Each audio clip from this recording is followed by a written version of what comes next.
నమస్తే జర్నలిస్ట్ టీవీకి స్వాగతం. 8 నెలల క్రితం ఆయన మోనార్క్. నంది అంటే నంది, పంది అంటే పంది.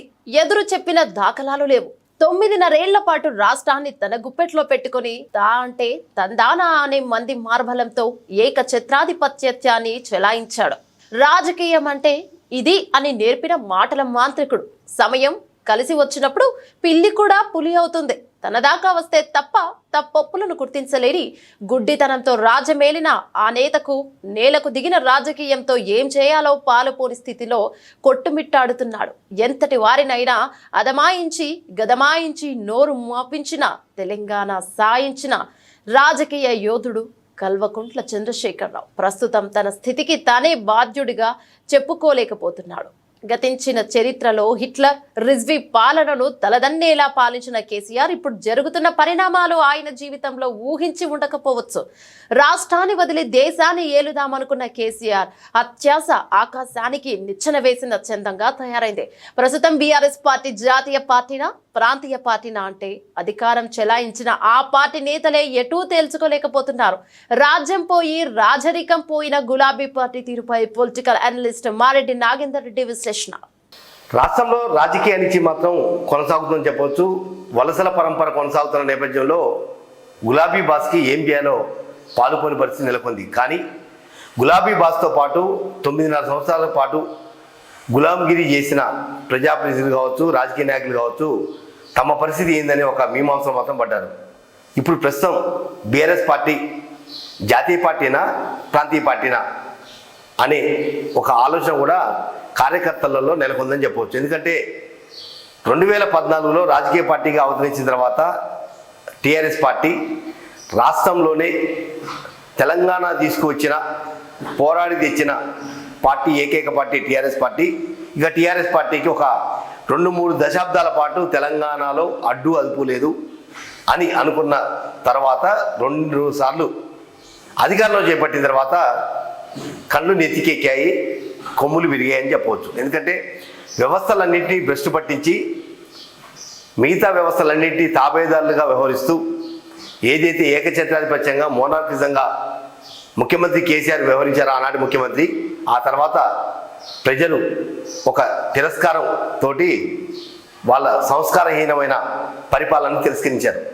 ఈ నేపథ్యంలోనే గత 6 నెలల నుంచి కూడా బీఆర్ఎస్ పార్టీ నేతలు ఇంకా తాము అధికారంలో ఉన్నాం, తాము చిటికేస్తే తిరిగి అధికారం తమ వైపు తిరుగుతుంది అని ఒక భ్రమలో మాత్రం కొనసాగారు. దాంతో ఒక్కసారిగా అలర్ట్ అయిన ముఖ్యమంత్రి రేవంత్ రెడ్డి మీకు అవకాశం ఇచ్చే బదులు నేనే అవకాశం తీసుకుంటే ఎలా ఉంటుందని వలసలను ప్రోత్సహించారు. మొత్తం వలసల పరంపర ప్రస్తుతానికి కొనసాగుతున్న నేపథ్యంలో తాజాగా ఒక 15 రోజుల క్రితం గెలిచిన ఎమ్మెల్యేలు, ఎమ్మెల్సీలతోటి ఎర్రవల్లి ఫామ్ హౌస్లో మాజీ ముఖ్యమంత్రి కేసీఆర్ ఒక అంతర్గత సమావేశం నిర్వహించారు.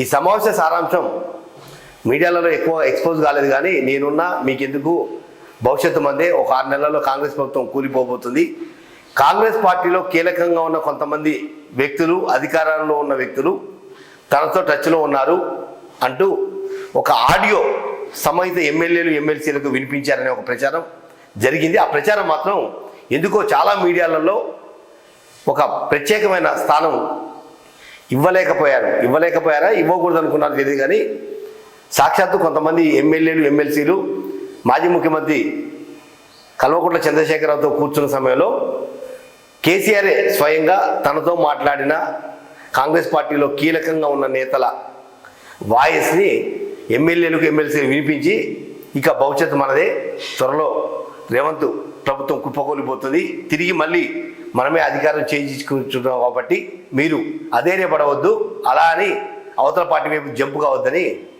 ఒక సూచన కూడా చేసినట్టుగా సమాచారం. కానీ వాస్తవాంశాలు ఎలా ఉన్నా నువ్వు నేర్పిన విద్య నీరజాక్షి అని ఏదైతే సామెత ఉందో 2014లో 60 సీట్లు పైగా తీసుకువచ్చి కేసీఆర్ అంటే తెలంగాణ, తెలంగాణ అంటే కేసీఆర్ అంటూ బలంగా నమ్మిన ప్రజానికాన్ని ఒక మాయలో పడేసి ఆ రోజు వలసలు ప్రోత్సహించారు. సరే, కొంత మెజార్టీ బొటాబొడిగా ఉన్న సమయంలో కొంత జాగ్రత్త పడుతున్నారనేది కూడా ప్రజల్లో అంత విస్తృత ప్రచారం జరగలేదు. కానీ 2018లో 80 సీట్లు పై 88 సీట్లు వచ్చిన తర్వాత కూడా మళ్ళీ కాంగ్రెస్ పార్టీని భూస్థాపితం చేసే ఒక నెపం లేదా తన ఏకఛత్రాధిపత్యానికి అడ్డు అదుపు లేకుండా ఉండాలని మళ్ళీ కాంగ్రెస్ పార్టీకి సంబంధించిన ఎమ్మెల్యేని కొనుగోలు చేయడం కూడా అటు తెలుగుదేశం పార్టీకి సంబంధించిన ఎమ్మెల్యే వీళ్ళందరూ కూడా పార్టీ ఫిరాయించాలని ప్రోత్సహించడం అనేది ప్రజలు జీర్ణించుకోలేకపోయారు. ఎందుకంటే అబ్సల్యూట్ మెజార్టీ 88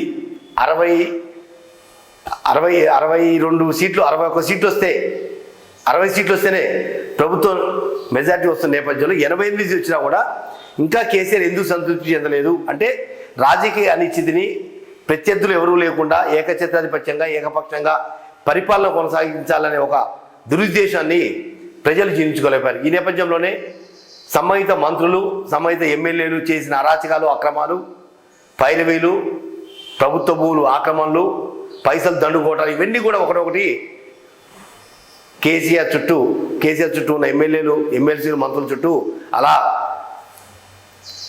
కమ్ముకున్నాయి. ఆ కమ్ముకున్న నీడల నుంచి బయటకు వచ్చే లోపల ప్రజలు తిరస్కరించడంతో ప్రభుత్వం కూలిపోయింది అంటే ఓడిపోయింది కాబట్టి తిరిగి కాంగ్రెస్ ప్రభుత్వం అధికారంలోకి వచ్చింది. ఈ నేపథ్యంలోనే ప్రస్తుతం కాంగ్రెస్ పార్టీ చేస్తున్న ఆపరేషన్ ఆకర్షతోటి ఏమీ తెలుసుకోలేక ఏమీ చెప్పలేక కొంత సందిగ్ధత నెలకొందని చెప్పవచ్చు. అంటే సంధికాలం ఏదైతే ఉందో కేసీఆర్కి బీఆర్ఎస్ పార్టీ సంధికాలం అని చెప్పవచ్చు. ప్రస్తుతం బీఆర్ఎస్ పార్టీ నుంచి వస్తున్న ఎమ్మెల్యేలు ఎమ్మెల్సీలకు రెడ్ కార్పెట్ భరించారు ముఖ్యమంత్రి రేవంత్ రెడ్డి.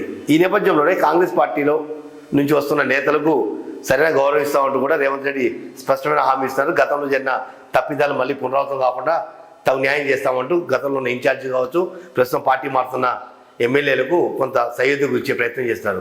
ఈ నేపథ్యంలోనే ప్రస్తుతం బీఆర్ఎస్ పార్టీ నేతలను మాజీ ప్రజాప్రతినిధులను వేధిస్తున్న ప్రధానమైన ప్రశ్న ఒకటి, ఫోన్ ట్యాపింగ్ నుంచి బీఆర్ఎస్ అధినేత బయటపడడా, ఒకవేళ బయటపడకపోతే పార్టీ భవిష్యత్తు ఏంటి అనేది మొదట్లో ఉదయిస్తున్న ప్రశ్న. రెండవది కాళేశ్వరం ప్రాజెక్టు నిర్మాణ లోపం, నిధులు, ఇతరత్ర అన్ని అంశాలు కూడా కమిషన్ విచారిస్తున్న నేపథ్యంలో ఒకవేళ కనుక కాళేశ్వరం కనుక బీఆర్ఎస్ పార్టీని కబలిస్తే రాజకీయ భవిష్యత్తు ఏంటి అనేది రెండవ ప్రశ్న. మూడవది కవిత లిక్కర్ కేసు ప్రశ్న ఢిల్లీలో వస్తుంది కాబట్టి ఒకవేళ ఇంకా చుట్టుముడితే కనుక దాంట్లో నుంచి బయటపడటం అనేది ఎలా అనేది కూడా మూడవది.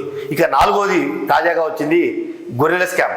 అంటే ఒక 3-4 స్కాములు అంశాలన్నీ కూడా ప్రస్తుతానికి బీఆర్ఎస్ ప్రభుత్వాన్ని బీఆర్ఎస్ పార్టీని ఇటు కేసీఆర్ని ముప్పెడి దాడి చేస్తున్న నేపథ్యంలో ఇంకా ఎన్ని అంశాలు బయటకు వస్తాయి, ఇంకెన్ని విషయాలు కొనసాగితే ప్రభుత్వ భూములు కావచ్చు ధరణి పేరుతోటి హైదరాబాద్లో కొల్లగొట్టారని చెప్తున్న 50,000 ఎకరాల అంశం కానీ ఇవన్నీ కూడా బయటకు వస్తే అసలు బీఆర్ఎస్ పార్టీ మనుగడ కొనసాగిస్తుందా అనే ఆలోచన కూడా ప్రస్తుతం కార్యకర్తలు నెలకొన్న నేపథ్యంలో అసలు బీఆర్ఎస్ పార్టీ భారతీయ రాష్ట్ర సమితియా లేదా తెలంగాణ రాష్ట్ర సమితియా, బీఆర్ఎస్ఆ టీఆర్ఎస్ఆ, ఈ రెండిట్లలో కూడా ఏది తెలుసుకోలేక తాము జాతీయ పార్టీ నేతలు అని చెప్పుకోలేక లేదా తాము ప్రాంతీయ పార్టీ నేతలు అని చెప్పుకోలేక ఇతమితంగా కొంతమంది కార్యకర్తల నాయకులు నలిగిపోతున్నారని చెప్పవచ్చు.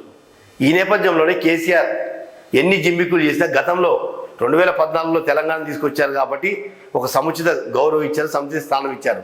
2018లో పరిపాలన సజావుగా సాగుతుందని మరోసారి నమ్మకంతో పట్టం కట్టిన ప్రజలకు మీరు శటకోపం పెట్టారని కూడా చెప్పచ్చు. ఎందుకంటే ఇప్పుడు తాజాగా వెలుగులోకి వస్తున్న స్కాములు కావచ్చు, మీ సంబంధిత మంత్రులు ఆనాటి ఎమ్మెల్యేలు చేసిన స్కాములు రకరకాలుగా నియోజకవర్గాలలో వాళ్ళని వెంటాడుతూనే ఉన్నాయి.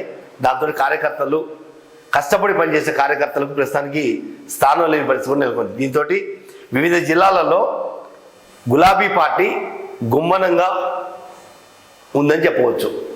ప్రస్తుతం కేసీఆర్ వలసల్ని ఆపాలని ఎంత ప్రయత్నం చేసినా ఏదైతే మీరు ఛాలెంజ్ చేశారో ఆ ఛాలెంజ్కి విరుద్ధంగా రేవంత్ రెడ్డి తిరిగి తలుపులు తెచ్చాడని చెప్పవచ్చు. ఎందుకంటే గతంలో ఎన్నికల ప్రచార సభలో ఎవరైతే పార్టీ ఫిరాయిసో వాళ్ళని రాళ్లతో కొట్టండి రేవంత్ రెడ్డి చెప్పాడు, వాస్తవమే. కానీ అదే రేవంత్ రెడ్డి ప్రభుత్వాన్ని కుప్పకూల్చేందుకు మేము సిద్ధమంటూ మీరైతే లీగులు ఇచ్చారో, మీరైతే అంతర్గత సమావేశాలు ప్రస్తావించారో అవన్నీ కూడా ప్రస్తుతం అధికారంలో ఉంది కాబట్టి రేవంత్ రెడ్డి చెవిలోకి ఈజీగా చేరిపోయాయి. ఈ నేపథ్యంలోనే తన స్థానాన్ని తాను పదిలం చేసుకోవాలంటే, తన ప్రభుత్వాన్ని పటిష్టం చేసుకోవాలంటే మీరు నేర్పిన విద్య కాబట్టి వలసలను ప్రోత్సహిస్తున్నారు. ఈ నేపథ్యంలోనే బీఆర్ఎస్ పార్టీ గతంలో ఏదే కొంతమంది నాయకులు చెప్తున్నారు, తిరిగి అట్టడుగు పోయినా ఉద్భవిస్తాం, ఉద్యమిస్తాం, తిరిగి మళ్ళీ తెలంగాణలో సత్తా చాలుతామని చెప్తున్న మాటలు కేవలం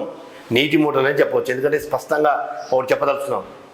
2014 తెలంగాణ వాదం, తెలంగాణ అభిమానం, తెలంగాణ ప్రజల మనోభావం వేరు తలుపులు తెచ్చాడని చెప్పవచ్చు. ఎందుకంటే గతంలో ఎన్నికల ప్రచార సభలో ఎవరైతే పార్టీ ఫిరాయిసో వాళ్ళని రాళ్లతో కొట్టండి రేవంత్ రెడ్డి చెప్పాడు, వాస్తవమే. కానీ అదే రేవంత్ రెడ్డి ప్రభుత్వాన్ని కుప్పకూల్చేందుకు మేము సిద్ధమంటూ మీరైతే లీగులు ఇచ్చారో, మీరైతే అంతర్గత సమావేశాలు ప్రస్తావించారో అవన్నీ కూడా ప్రస్తుతం అధికారంలో ఉంది కాబట్టి రేవంత్ రెడ్డి చెవిలోకి ఈజీగా చేరిపోయాయి. ఈ నేపథ్యంలోనే తన స్థానాన్ని తాను బదిలం చేసుకోవాలంటే, తన ప్రభుత్వాన్ని పటిష్టం చేసుకోవాలంటే మీరు నేర్పిన విద్య కాబట్టి వలసలను ప్రోత్సహిస్తున్నారు. ఈ నేపథ్యంలోనే బీఆర్ఎస్ పార్టీ గతంలో ఏదే కొంతమంది నాయకులు చెప్తున్నారు, తిరిగి అట్టడుగు పోయినా ఉద్భవిస్తాం, ఉద్యమిస్తాం, తిరిగి మళ్ళీ తెలంగాణలో సత్తా చాలుతామని చెప్తున్న మాటలు కేవలం నీటి మూటలనే చెప్పవచ్చు. ఎందుకంటే స్పష్టంగా ఒకటి చెప్పదలుచున్నాం. 2014 తెలంగాణ వాదం, తెలంగాణ అభిమానం, తెలంగాణ ప్రజల మనోభావం వేరు. 2018 తెలంగాణ వాదం క్రమంగా తగ్గుతూ వచ్చింది. 2021లో మీరంతటి మీరే బీఆర్ఎస్ పార్టీగా అవతరించి దేశంలో దేశకీ నేత కేసీఆర్ అంటూ నినాదాలతోటి, ఆ నినాదంతో మీరు కనుమరుగే పరిస్థితి మీ అంతా మీరు తెచ్చుకున్నారు. కాబట్టి ఇక భవిష్యత్తులో కాంగ్రెస్ ప్రభుత్వం చేసే వైఫల్యాలు ఏమైనా ఉంటే ఆ వైఫల్యాల ఆధారంగా మళ్ళీ మీరు బతికి బట్టబట్టాలి తప్ప తెలంగాణ వాదం అనేది, తెలంగాణ సెంటిమెంట్ అనేది తెలంగాణ రాష్ట్రం ఏర్పడిన తర్వాత మీకు ప్రభుత్వం ఏర్పడేంతవరకు ప్రయత్నం చేసే అంతవరకే ప్రజలు మిమ్మల్ని నమ్మగలిగారు తప్ప ఇక భవిష్యత్తులో ఇటు బీఆర్ఎస్ పార్టీ మారినా, ఇటు టీఆర్ఎస్ పార్టీ మారినా, పేరు ఏది మార్చుకున్నా మీకు భవిష్యత్తు అనేది ఇక కళ్ళని చెప్పవచ్చు. ఎందుకంటే ఒకవేళ కాంగ్రెస్ ప్రభుత్వం, రేవంత్ రెడ్డి సర్కార్ ఏదైనా ప్రజలకు వ్యతిరేకంగా వ్యవహరించినా, లేదా రైతు భరోసా లాంటిదో, రుణమాఫీ లాంటివో ఇతరత్ర హామీలు ఏదైతే నెరవేర్చుకుని ఉంటారో దాన్ని కొంత మీకు ఊతమిచ్చే అవకాశం ఉంది తప్ప అలా అని చెప్పి ఒక్కసారిగా మీరు 2028 నాటికి బలమైన ప్రతిపక్షంగా ఎదగడానికి అవకాశాలు ఎక్కడ కూడా కనపడటం లేదు. ఇప్పటికైనా జరిగిన తప్పిదాలను తెలుసుకొని ఆ తప్పుని మరి భవిష్యత్తులో జరగకుండా క్షేత్రస్థాయి నుంచే, గ్రామ స్థాయి నుంచే పార్టీని పటిష్టం చేసుకొని ఒక ప్రధాన ప్రతిపక్షంగా ప్రజలకు విరుద్ధంగా ఉంటే తప్ప మీ మనుగడ ప్రశ్నార్థకం అనేది స్పష్టమవుతుంది.